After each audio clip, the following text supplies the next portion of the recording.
So look, I was thinking about something. I keep hearing the scripture, Nehemiah 8 and 10. And I keep hearing people say it, the joy of the Lord is my strength. The joy of the Lord is my strength. The joy of the Lord is my strength. So I keep hearing that.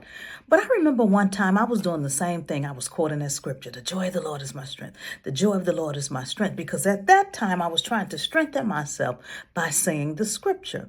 But then the Spirit dropped something in my spirit and said, go and read the scripture.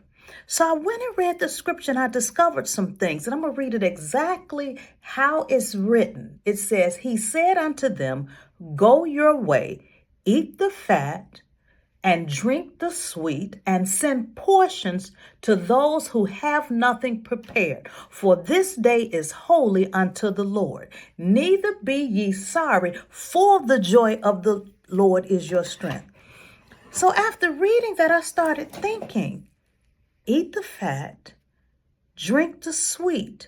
And if you know somebody that doesn't have any, send them a to-go plate, is really what the scripture is saying. So ever since I've read that, I have come to understand that joy is not just some intangible, abstract thing. Joy is something that you can create. I even heard a woman the other day say there's a difference between joy and happiness.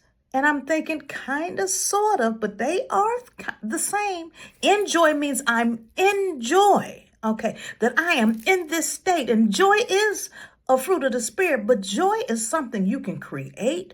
Joy is something you can cultivate. Joy is something you can develop, because it's almost as if he gave them some prerequisites for the joy. He said, this is what I'm going to tell you how to do. Eat the fat, okay? This is what else I'm going to tell you to do. Drink the sweet.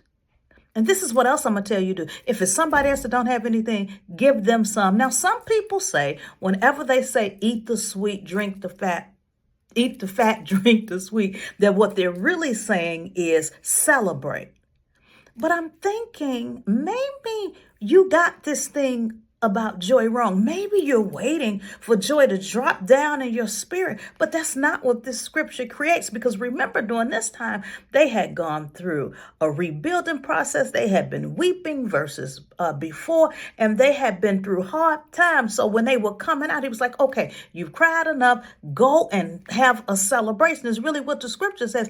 And the celebration was holy unto the Lord. Now, y'all talk to me about that. But I'm going to tell you something else that I know y'all not ready for. May or not be true, but there are some other translations that say, eat the fat, drink the wine. Eat the fat, drink the sweet wine. Now, I know there's some arguments. Some people say, oh, that's pomegranate juice. Some people say that's not fermented. People can say, whatever they want to, but I'm not even going to get to that. I don't argue with people about their sacred cows. I'm not a Christian apologetic. I'm not here to argue the faith. I'm just here to tell you what the scripture says.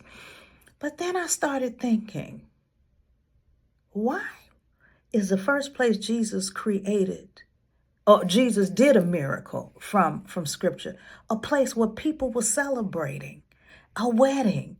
I really believe that if we don't find ways to cultivate our joy in this crazy era we're in, we are going to be in trouble, because joy is strength.